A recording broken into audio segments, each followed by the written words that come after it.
2016 question 10 part A. At time t seconds, the acceleration a meters per second squared of a particle is given by a equals 8t plus 4. When time is 0, p passes through a fixed point with a velocity of minus 24 meters per second. Show that p changes its direction of motion only once in the subsequent motion. Now here the acceleration a is 8t plus 4, and acceleration is the same as dv dt. Now if we want to try and find out what the velocity is, we're going to have to integrate both sides. So if we bring the t across and multiply and then integrate both sides, and then using the limits that when t equals 0, the initial velocity was minus 24, and we want to find out what the velocity v is in terms of time t.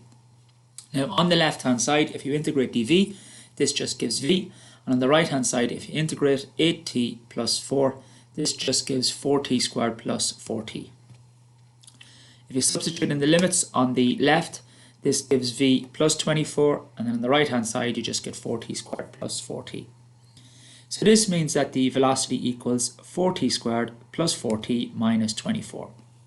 So you'll notice that the acceleration is represented by a linear, the velocity is represented by a quadratic.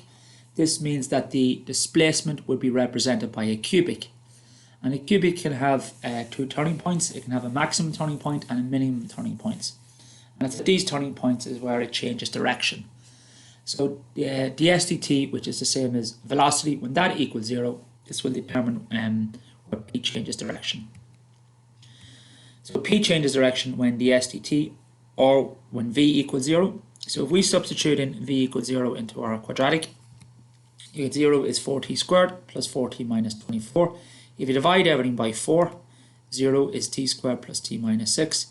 We then solve this quadratic. Two factors are plus 3 and minus 2.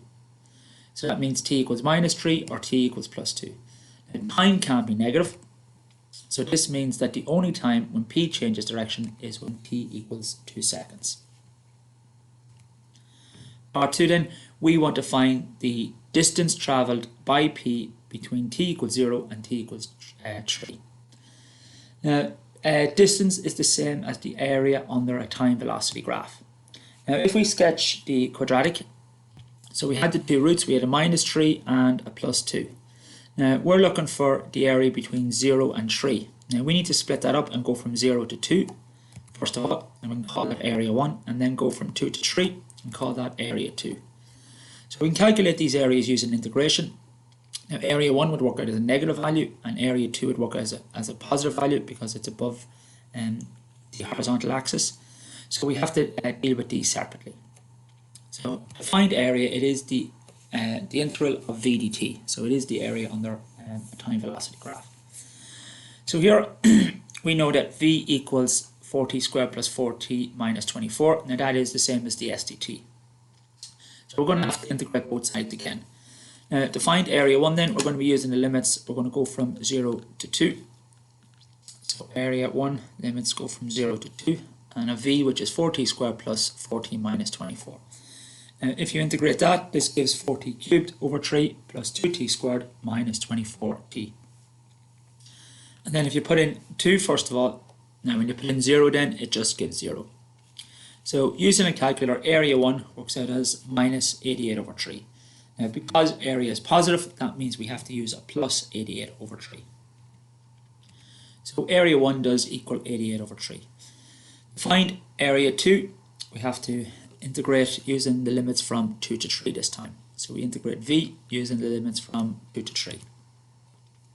So again, when you integrate the 4t squared plus 4t minus 24, this gives the 4t cubed over 3 plus 2t squared minus 24t.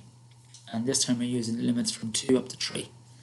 So when you sub in 3 first of all, it's 4 times 3 to be cubed over 3 plus 2 times 3 to be squared minus 24 by 3. Now when you substitute in 2, we already know that works out as 88 over 3. So area 2 then works out as 34 over 3. So this means then that the total distance is the same as the total area, which is area 1 plus area 2. So that's going to be the 88 over 3 plus 34 over 3, and this works out as 122 over 3 meters.